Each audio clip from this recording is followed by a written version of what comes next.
بسم اللہ الرحمن الرحیم۔ سورۃ البقرہ مبارکہ کا رکوع نمبر 14۔ وقالت الیہود لیست النصارى علی شیء وقالت النصارى لیست الیہود علی شیء وهم یتلون الکتاب کذالک قال الذین لا یعلمون مثل قولهم فاللہ یحکم بینہم یوم القیامۃ فیما کانوا فیہ یختلفون ومن اظلم ممن منع مساجد اللہ ان یذکر فیہا اسمہ وسعی فی خرابها اولئک ما کان لهم ان يدخلوها الا خائفین لهم فی الدنیا خزی ولهم فی الآخرۃ عذاب عظیم وللہ المشرق والمغرب فأینما تولوا فثم وجہ اللہ ان اللہ واسع علیم۔ وقالوا اتخذ اللہ ولدا سبحانہ بل لہ ما فی السماوات والارض کل اللہ قانتون بدیع السماوات والارض واذا قضى امرا فانما يقول له كن فيكون وقال الذين لا يعلمون لولا يكلمنا الله او تاتينا آیات كذلك قال الذين من قبلهم مثل قولهم تشابهت قلوبهم قد بین الآیات لقوم یوقنون انا ارسلناک بالحق بشیرا ونذیرا ولتسأل عن اصحاب الجحیم ولن ترضى عنك اليهود ولا النصارى حتى تتبع ملتهم قل إن هدى الله هو الهدى ولئن اتبعت أهواءهم بعد الذي جاءك من العلم ما لك من الله من ولي ولا نصير الذين آتيناهم الكتاب يتلونه حق تلاوته أولئك يؤمنون به ومن يكفر به فأولئك هم الخاسرون۔ صدق اللہ العظیم۔ شروع کرتی ہوں اللہ تعالیٰ کے نام سے جو مہربان ہے اور ہمیشہ رحم فرمانے والا ہے۔ وقالت الیہود، اور یہودی کہتے ہیں، لیست النصارى، عیسائی نہیں ہیں، علی شیء، کچھ بھی، مطلب سیدھے راستے کے اوپر۔ یہ اب جو دو قسم کی وہاں پر قومیں بڑی جو آباد تھیں، ایک یہودی تھے اور ایک عیسائی تھے، تو یہ ایک دوسرے کے اوپر الزام تراشی کرنے لگے ہیں، اور یہاں یہی بات شروع ہونے لگی ہے آیت نمبر 113 کے اندر، اور رکوع جیسے ہی شروع ہوا ہے آپ دیکھیے یہاں پر یہود کہہ رہے ہیں عیسائیوں کو کہ یہ جو عیسائی ہیں یہ سیدھی راہ کے اوپر نہیں ہے۔ وقالت النصارى، اور عیسائی کہتے ہیں، لیست الیہود علی شیء، کہ جو یہود ہیں وہ سیدھے راہ کے اوپر نہیں ہیں۔ وَهُمْ يَتْلُونَ الْكِتَابَ، حالانکہ وہ سب آسمانی کتاب کو، اللہ کی کتاب کو پڑھتے ہیں۔ كَذَلِكَ قَالَ الَّذِينَ، اور اسی طرح سے ان لوگوں نے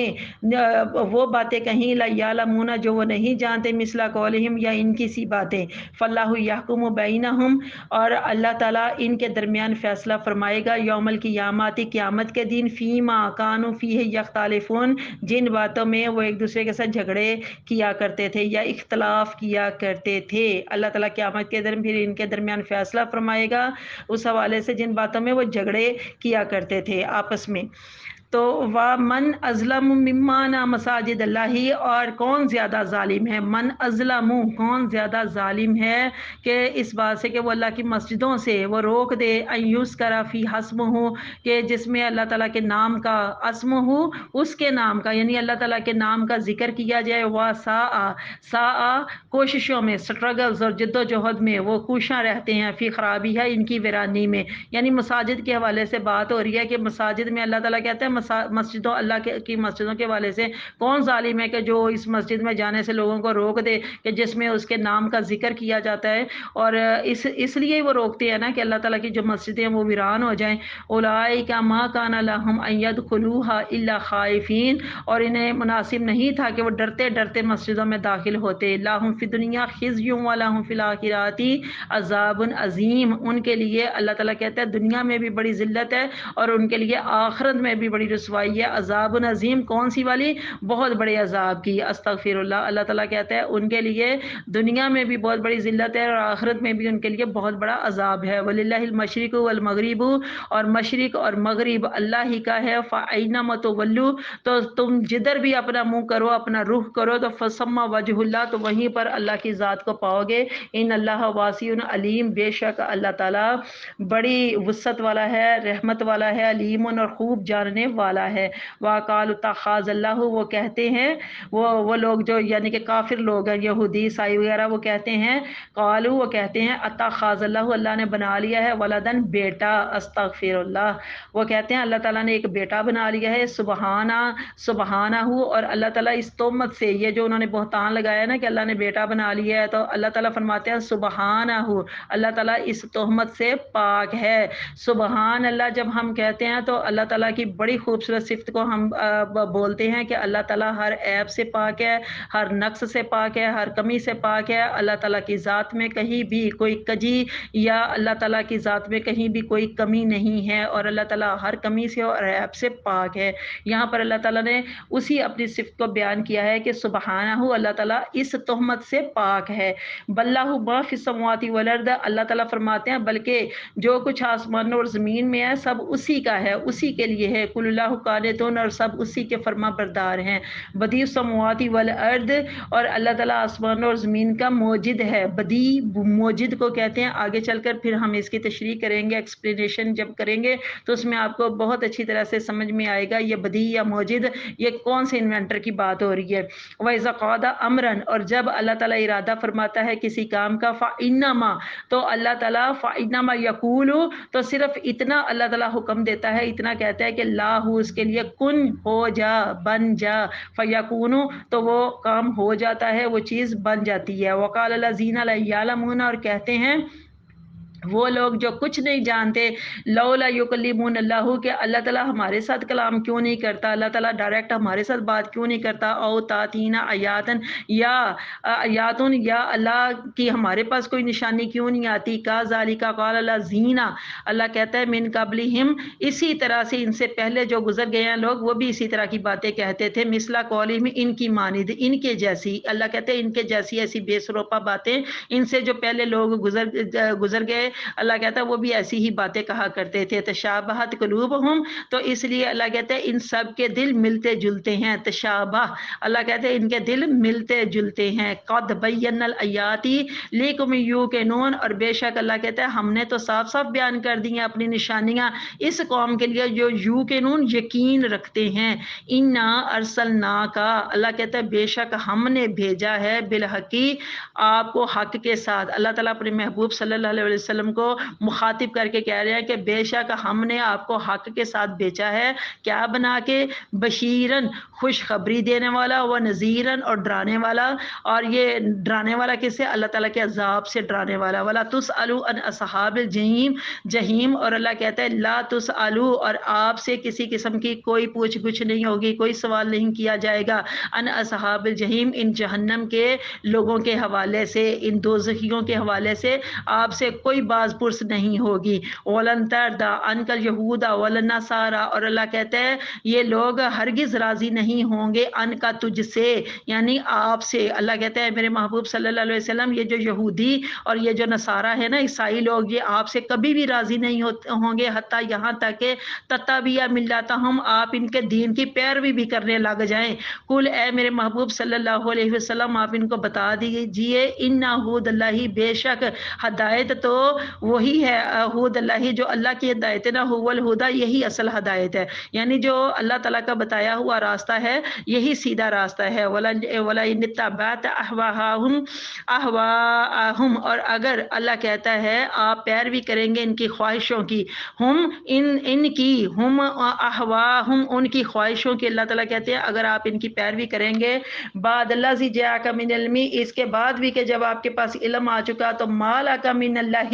تو اللہ کہتا ہے پھر اللہ تعالیٰ کی گرفت سے آپ کو کوئی بچانے والا نہیں ہوگا، من ولی ولا نصیر، نہ کوئی آپ کا کوئی دوست ہوگا، نہ کوئی آپ کا کوئی مددگار ہوگا۔ الذین آتیناہم الکتاب،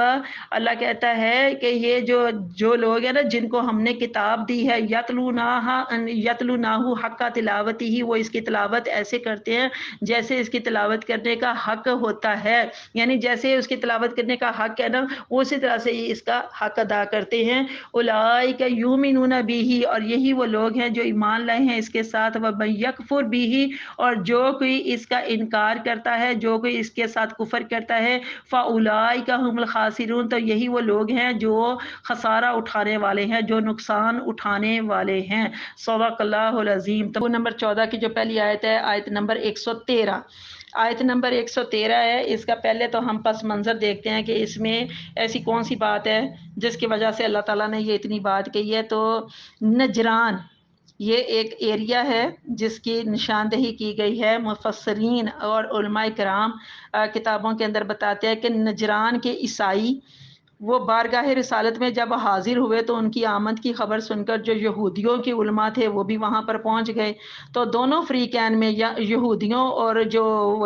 نجران کے عیسائی تھے، یہ جو دونوں فریقین تھے، دونوں گروہ تھے، ان میں گفتگو شروع ہو گئی۔ اس گفتگو کے دوران جو یہود کے علماء تھے انہوں نے کہہ دیا کہ یہ جو نصارہ ہیں، یعنی یہ جو عیسائی ہیں، ان کا تو مذہب ہی بالکل باطل ہے۔ اسی طرح نصارہ نے بھی جواباً کہہ دیا کہ یہود کا جو مذہب ہے وہ بھی صحیح نہیں ہے۔ تو اللہ تعالیٰ نے دونوں کی غلطی کو یہاں بیان فرمایا کہ جب تورات میں حضرت عیسیٰ علیہ السلام کی آمد کا اللہ کہتا ہے میں نے ذکر کیا، اور ان کی رسالت کا ذکر موجود ہے تورات کے اندر، اور جو تورات پر ایمان کا دعویٰ کرنے والے یہود، اللہ کہتا ہے ان کو یہ حق نہیں پہنچتا کہ وہ حضرت عیسیٰ علیہ السلام کی رسالت کا بھی انکار کریں۔ انجیل میں حضرت موسیٰ علیہ السلام کی نبوت کی بے شمار شہادتیں موجود ہیں، یعنی کہ ایک کی کتاب کے اندر دوسرے کے نبی کا اور دوسری کتاب کے اندر پہلے والے نبی کا، تورات میں حضرت عیسیٰ کی آمد کا اللہ نے ذکر کیا، اور انجیل میں اللہ تعالیٰ نے حضرت موسیٰ کی شہادتیں دیں۔ تو جب اللہ تعالیٰ فرماتا ہے کہ ان کی کتابوں کے اندر یہ ساری جگہ جگہ پر کے اوپر بے شمار شہادتیں موجود ہیں میرے نبیوں کی، تو اب عیسائی کس منہ سے حضرت موسیٰ کی نبوت کا انکار کرتے ہیں، اور یہ جو یہودی ہے یہ کس منہ سے حضرت عیسیٰ علیہ السلام کو اور ان کے دین کو جھٹلاتے ہیں۔ یہاں یہ بات بھی قابل ذکر ہے کہ دونوں مذاہب کے لوگ ہی اپنے اپنے رستے سے گمراہ ہو چکے تھے، دونوں یہودی اور عیسائی، اور اس طرح کی وہ فضول قسم کی ایک دوسرے کے اوپر بہتان تراشیاں کر کے تو اپنے آپ کو سچا ثابت کرنے کی کوشش کرتے تھے۔ تو اسی آیت کے اندر ہی آیت نمبر 114 میں ہی اللہ تعالیٰ اس بات کی نشاندہی فرما رہے ہیں کہ جو کفار مکہ نے حضور صلی اللہ علیہ وسلم کو اور مسلمانوں کو مسجد حرام میں عبادت کرنے سے مدتوں روکے رکھا تھا، تو اللہ تعالیٰ فرماتے ہیں کہ کیا ان کو زیب دیتا ہے کہ وہ اب ہدایت پر ہونے کا دعویٰ کریں؟ تو ایسے کفار اور مشرکین کے لیے اللہ تعالیٰ فرماتے ہیں کہ دونوں جہانوں میں ذلت ہے ان کے لیے رسوائی ہے۔ اور آپ میری تمام واجب الاحترام ذرا غور فرمائیے کہ فی زمانہ آپ لوگ غور فرمائیے کہ بالآخر یہ جو ان کی بے ادبیاں اور گستاخیاں تھیں ان مذاہب کے لوگوں کی، اللہ نے اسی وجہ سے بالآخر جو کفار مکہ اللہ تعالیٰ نے ان کا اقتدار ختم کر دیا۔ اب آپ دیکھیں کہ 100 کلومیٹر دور تک ان کی انٹری بھی ناممکن ہے، امپاسبل ہے کہ کوئی کفر کے ساتھ ریلیٹڈ بندہ، کوئی اس مذہب سے ریلیونٹ بندہ وہاں پر مکہ شریف کی حدود میں داخل نہیں ہو سکتا۔ اللہ تعالیٰ نے ان کا اقتدار ہی نہیں ختم کیا، وہاں پر اللہ نے ان کی آج کے فی زمانہ یعنی کہ اگر ہم دیکھا جائے تو ان کی انٹرس تک وہاں پر اللہ تعالیٰ نے بند کر دی ہوئی ہے۔ یہود کو اللہ تعالیٰ نے جلا وطن کر دیا، اور عیسائی مملکوں یہ جتنی بھی سلطنتیں ہیں جو عیسائی حکومتیں، اللہ تعالیٰ نے ان مملکتوں کے اوپر اسلام کا پرچم لہرایا، اور آخرت کا عذاب بھی عنقریب وہ اپنی آنکھوں سے دیکھ لیں گے، استغفر اللہ، کیونکہ اللہ تعالیٰ کے نبیوں کو بھی جھٹلایا، اللہ تعالیٰ کی الہامی کتابوں کو بھی جھٹلایا، اور پھر نبیوں کے ناحق قتل بھی کیے، اور نبیوں کا انہوں نے نہ صرف تہمتیں لگائیں اللہ تعالیٰ کے پاک نبیوں کے اوپر، بلکہ اللہ تعالیٰ کے احکامات کو بھی پس پشت ڈال دیا تھا۔ تو اپنی انہی کرتوتوں کی وجہ سے اللہ تعالیٰ کہتا ہے وہ جلدی اپنی آنکھوں سے دیکھ لیں گے کہ جب اللہ کا عذاب ان کے اوپر نازل ہوگا، استغفر اللہ۔ آیت نمبر 115 میں اللہ تعالیٰ نے ہر امت کے لیے ایک مخصوص قبلہ مقرر کر دیا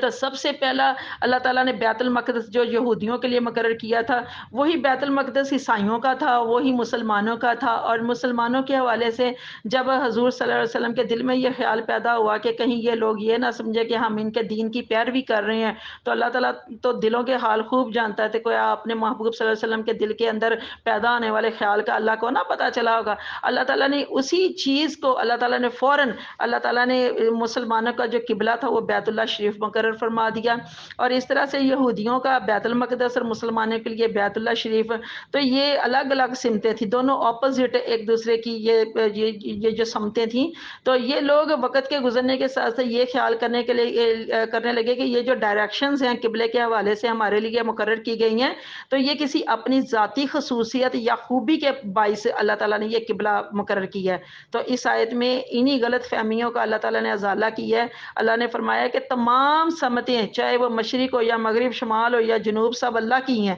اور یہ کسی کی ذاتی خوبی کی وجہ سے نہیں بنائی جاتی، بلکہ اللہ تعالیٰ کے حکم سے قبلہ مقرر کیا جاتا ہے۔ اللہ تعالیٰ جس طرف چاہے قبلہ مقرر فرما دے۔ تو آیت نمبر 116 میں اللہ تعالیٰ کی ذات میں شرک کا پہلو نمایاں ہے۔ اللہ تعالیٰ سب سے پہلے آپ سورۃ اخلاص دیکھیے، تمام واجب الاحترام اللہ تعالیٰ سورۃ اخلاص کے اندر کیا فرما رہا ہے؟ بسم اللہ الرحمن الرحیم، قل هو اللہ احد اللہ الصمد لم یلد ولم یولد ولم یکن لہ کفوا احد۔ تو اس کے اندر صدق اللہ العظیم، دیکھیے خوبصورت سب سے بہترین بات شرک کے حوالے سے اللہ تعالیٰ نے اپنے وحدہ لا شریک ہونے کی جو صفت ہے اللہ تعالیٰ نے وہ بیان کی ہے کہ اللہ تعالیٰ وحدہ لا شریک ہے، اس کا کوئی باپ یا بیٹا نہیں ہے، کوئی اس کا شریک نہیں ہے، کوئی اس کا ہمسر نہیں ہے، اللہ تعالیٰ تو بڑا بے نیاز ہے۔ تو یہ ساری خوبیاں اللہ تعالیٰ نے اپنی اس چھوٹی سی صورت کے اندر، چھوٹی سی سورہ مبارکہ سورۃ اخلاص کے اندر اللہ تعالیٰ نے بیان کر دیا۔ اب یہاں پر یہ جو مشرکین تھے یا یہ جو کافر لوگ تھے یا یہودی لوگ تھے، یہ کیا کرتے تھے؟ یہ یہودی جو تھے یہ حضرت عزیر علیہ السلام کو اللہ تعالیٰ کا بیٹا کہتے تھے، اور عیسائی حضرت عیسیٰ علیہ السلام کو اللہ تعالیٰ کا بیٹا کہتے تھے، اور جو مشرکین تھے وہ فرشتوں کو اللہ تعالیٰ کی بیٹیاں کہتے تھے، اور اس بات کے اوپر یقین بھی کرتے تھے۔ تو اللہ تعالیٰ نے ان تمام باتوں کا رد کیا، اور اللہ تعالیٰ نے فرمایا کہ اللہ تعالیٰ ان تمام باتوں سے پاک ہے۔ اللہ تعالیٰ کی ذات ان تمام باتوں سے بالکل، اللہ تعالیٰ کی ذات پاک ہے، اور یہ تمام یہ جو تہمتیں اور یہ جو لگا رہے ہیں نا گندے عقیدے ان لوگوں کے کہ اللہ تعالیٰ ان کی تردید فرماتے ہیں کہ اللہ تعالیٰ نے بیٹا بنا لیا، اللہ تعالیٰ نے بیٹا بنا لیا۔ اللہ تعالیٰ آگے چل کر کہتے ہیں کہ یہ جو تمام مخلوقات ہیں نا، جو کچھ آسمان اور زمین میں ہے، بلہ ما فی السماوات والارض، بلکہ اسی کے لیے جو کچھ آسمانوں اور زمین میں ہے۔ تو اللہ کہتا ہے جتنی بھی جمادات ہیں، نباتات ہیں، حیوانات ہیں، حشرات الارض ہیں، اشرف المخلوقات ہیں، یہ جتنی بھی مخلوقات ہیں، یعنی یہ نوری ہے یا ناری ہیں، چرندے پرندے درندے کیڑے مکوڑے، اور یہ جتنے بھی انسان، یہ سب اسی کے فرما بردار ہیں۔ یہ تمام مخلوقات اللہ تعالیٰ کے حکم کے تابع ہیں، اور یہ اللہ تعالیٰ کے اس کے علاوہ اور کچھ بھی نہیں، یہ تمام مخلوقیں ہیں اللہ تعالیٰ کی، اللہ تعالیٰ نے ان کو تخلیق فرمایا ہے۔ تو اللہ تعالیٰ کا کسی کو بھی بیٹا کہنا یا کسی کو بھی اللہ تعالیٰ کے ساتھ جوڑ دینا، اللہ تعالیٰ کی ذات میں شریک بنا دینا، اللہ تعالیٰ نے فرمایا کہ میں سارے چھوٹے بڑے تمہارے گناہ یا غلطیاں معاف کر دوں گا، لیکن شرک معاف نہیں کروں گا۔ کبھی بھی اللہ تعالیٰ کہتا ہے کہ یہ شرک میں معاف نہیں کروں گا، یہ سب سے بڑا اللہ تعالیٰ کہتے ہیں یہ گناہ ہے۔ آیت نمبر 117 میں اللہ ایک بہت پیاری اپنی صفت ہے بدی، یعنی کہ موجد، اللہ نے اس کا ذکر کیا، بدی السماوات والارض، یعنی اللہ تعالیٰ آسمان اور زمین کا موجد ہے۔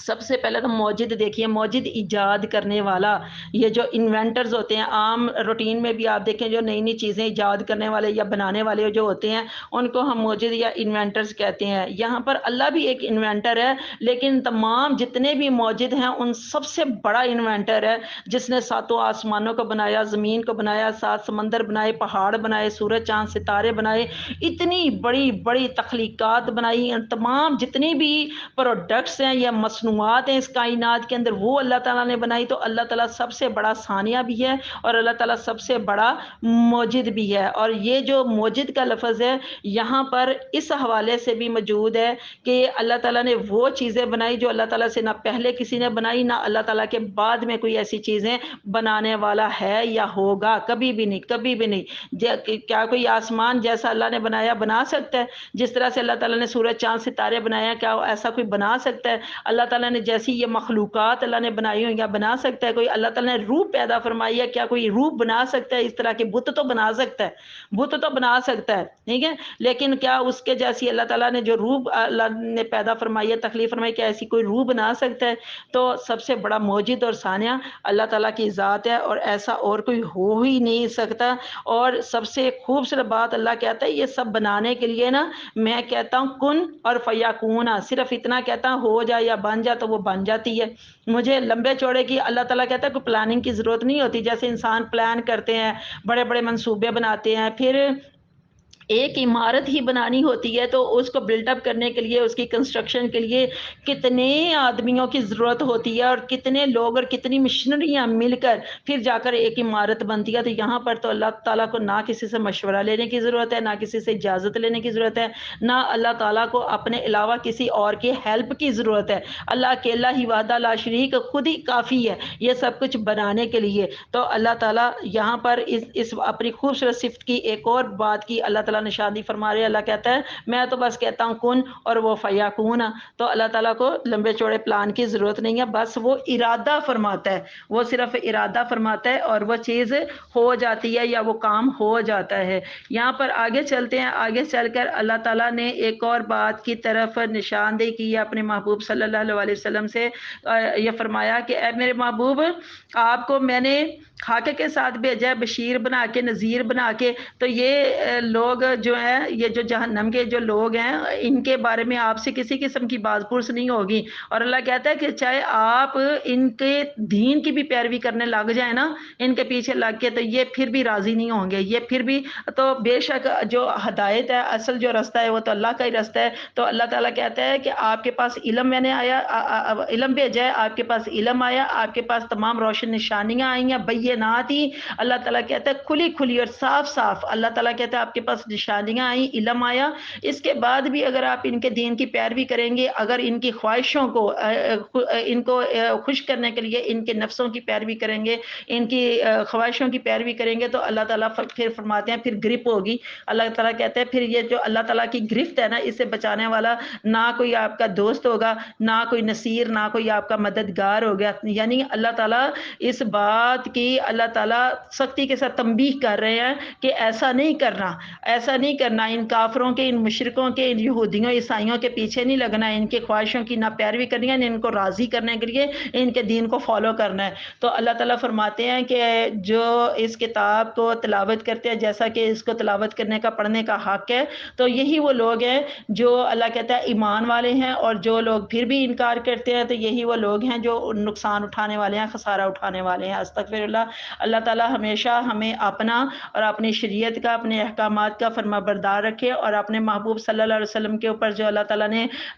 دین اتارا ہے، اور جو کتاب الہی جو نازل ہوئی اللہ کے محبوب صلی اللہ علیہ وسلم کے اوپر، اللہ تعالیٰ اسی کی پیروی میں ہمیشہ ہمیں رکھے، اور اسی دین کی اتباع کرنے کی اللہ تعالیٰ ہمیں توفیق دیے رکھے، اور سیدھا راستہ جو اللہ تعالیٰ کا راستہ ہے، اللہ تعالیٰ اسی راستے کے اوپر ہمیں اور ہماری نسلوں کو چلائے،